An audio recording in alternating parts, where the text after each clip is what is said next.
پھر کہتے ہیں کہ ایک طرف کہتے ہیں کہ شیطان نے گمراہ کر لیا، دوسری طرف قرآن کہتا ہے اللہ گمراہ کرتا ہے، تیسری طرف کہتے ہو کہ خود گمراہ ہوتے ہو۔ اور آگے کیا فرمایا؟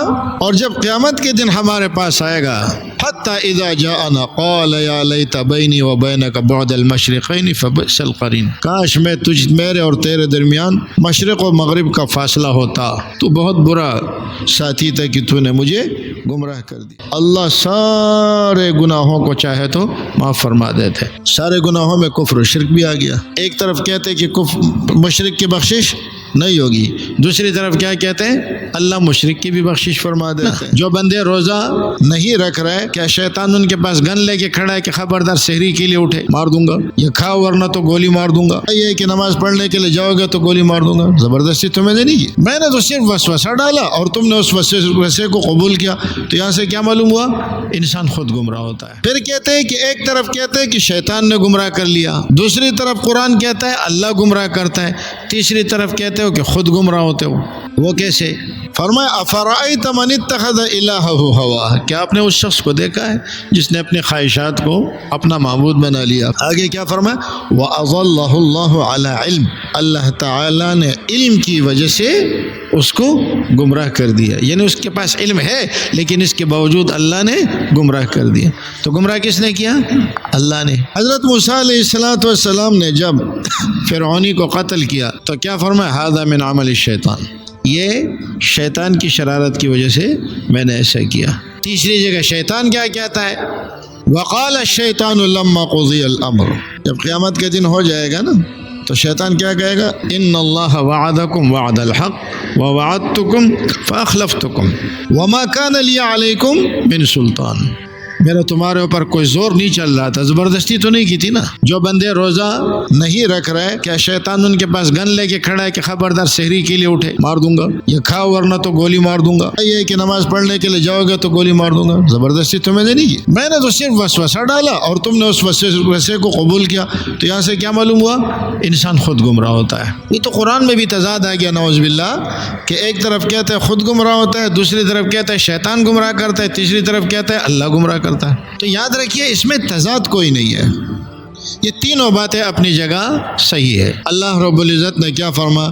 وَمَن يَعْشُ عَن ذِكْرِ الرَّحْمَنِ نُقَيِّضْ لَهُ شَيْطَانًا فَهُوَ لَهُ قَرِينٌ، جو اللہ کے ذکر سے اعراض کر لیتا ہے ہم اس کے لیے شیطان مسلط کر دیتے ہیں اور پھر وہ اس کے ساتھ لگ جاتا ہے۔ وَإِنَّهُمْ لَيَصُدُّونَهُمْ عَنِ السَّبِيلِ، وہ اس کو پھر کیا کرتا ہے؟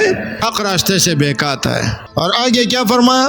اور جب قیامت کے دن ہمارے پاس آئے گا، حتی اذا جاءنا قال یا لیت بینی و بینک بعد المشرقین فبئس القرین، کاش میں میرے اور تیرے درمیان مشرق و مغرب کا فاصلہ ہوتا، تو بہت برا ساتھی تھا کہ تو نے مجھے گمراہ کر دیا۔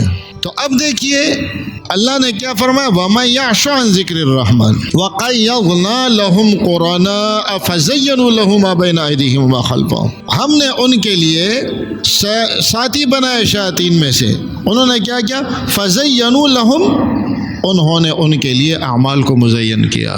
لیکن شیطان کب مسلط کرتا ہے؟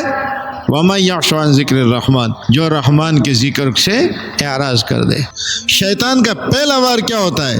کہ آپ کے دل سے اللہ کا ذکر نکال دے، اس لیے کہ یہ وہ چیز ہے کہ جو شیطان کو اندر آنے نہیں دیتی۔ فاستحوذ علیہم الشیطان فانساہم ذکر اللہ، شیطان اس پر غالب آیا تو اس نے کیا کیا؟ ڈاکو ہے نا، ڈاکو نے پہلے اپنے لیے جگہ صاف کر دی، اللہ کا ذکر بلا لیا۔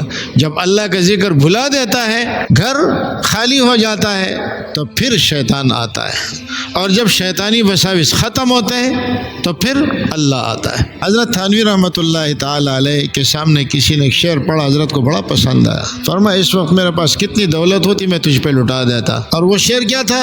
ہر تمنا دل سے رخصت ہو گئی، ہر تمنا دل سے رخصت ہو گئی، اب تو آجا، اب تو خلوت ہو گئی، اب میرا دل تیرے لیے خالی ہو چکا ہے، آرزوؤں کا خون کرنا پڑے گا، آرزوئیں خون ہو یا حسرت پامال ہو، اب تو اس دل کو تیرے قابل بنانا ہے مجھے۔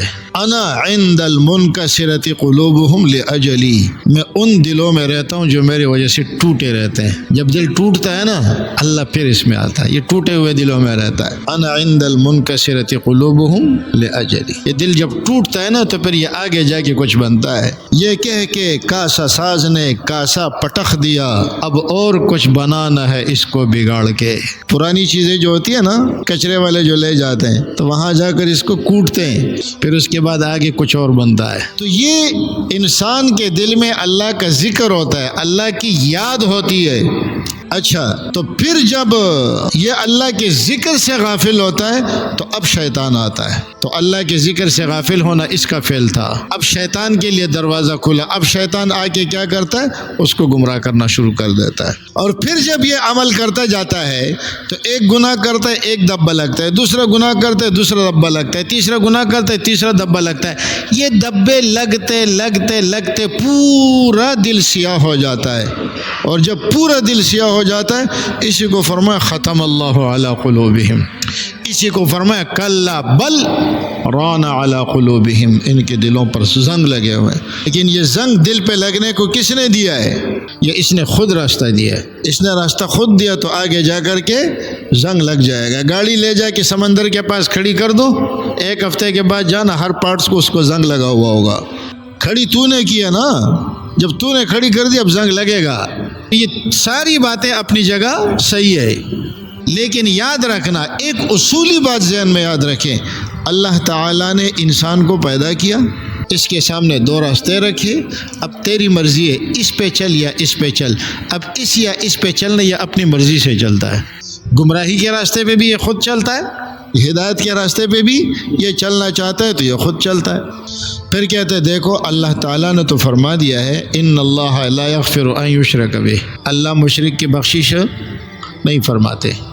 یہ وعدہ ہو گیا کہ اللہ مشرک کی بخشش نہیں فرماتے۔ دوسری طرف وہ کیا کہتے ہیں کہ حضرت موسیٰ علیہ السلام کی قوم نے بچھڑے کی پوجا شروع کر دی اور اللہ نے ان کو بھی معاف کر دیا۔ ثم عفونا عنکم من بعد ذلک۔ اب اگلا بندہ بیچارہ تو صرف وہی ایک بات سنتا ہے۔ اب اگر آپ پوری بات سنیں گے تو اشکال ختم ہو جائے گا۔ پوری بات کیا تھی کہ حضرت موسیٰ علیہ السلام نے اپنے قوم سے فرما انکم ظلمتم انفسکم باتخاذکم العجل فتوبوا الی بارئکم فاقتلوا انفسکم ذالکم خیر لکم عند بارئکم فتاب علیکم۔ موسیٰ علیہ السلام نے فرمایا اللہ کی طرف رجوع کرو، معافی مانگو، اپنے آپ کو قتل کرو، جو ایک کیفیت ان کے لیے اللہ نے مقرر فرما دی تھی۔ بادل آ گیا، اندھیرا چھا گیا، مارو ایک دوسرے کو، جو بچ جائیں گے میں نے بخشش کر دی۔ جب انہوں نے ایسا کیا تو اللہ نے بخشش کر دی، تو توبہ ہو گیا۔ دوسری طرف اللہ فرماتے ہیں قل یا ایھا الناس قل یا عبادی الذین اسرفوا علی انفسہم لا تقنطوا من رحمت اللہ، اے میرے بندو اللہ کی رحمت سے مایوس نہ ہونا۔ ان اللہ یغفر الذنوب جميعا، اللہ سارے گناہوں کو چاہے تو معاف فرما دیتے۔ سارے گناہوں میں کفر و شرک بھی آ گیا۔ ایک طرف کہتے کہ مشرک کی بخشش نہیں ہوگی، دوسری طرف کیا کہتے ہیں اللہ مشرک کی بھی بخشش فرما دیتے ہیں۔ یاد رکھیں ان اللہ یغفر الذنوب جميعا، بے شک اللہ تمام گناہوں کو معاف فرماتے، لیکن اگر کوئی شخص مشرک ہے تو اس کا گناہ یہ نہیں ہے کہ وہ نماز نہیں پڑھتا، وہ روزہ نہیں رکھتا، وہ زکوٰۃ نہیں دیتا، وہ حج نہیں، یہ اس کا گناہ نہیں ہے، اس لیے کہ ابھی اس کا مکلف نہیں ہے۔ اس کا گناہ کیا ہے؟ شرک کرنا۔ تو اس کی توبہ کیا ہے؟ شرک سے توبہ کر کے اسلام میں داخل ہونا۔ اگر وہ توبہ کر کے اسلام میں داخل ہو جاتا ہے تو اب تو وہ مشرک نہیں رہا نا، اللہ نے اس کے شرک کو معاف کر دیا۔ لیکن یہ کب ہے؟ انما التوبۃ علی اللہ للذین یعملون السوء بجہالۃ، پھر اس کے بعد ثم یتوبون من قریب فاولئک یتوب اللہ علیہم۔ آگے کیا فرمایا؟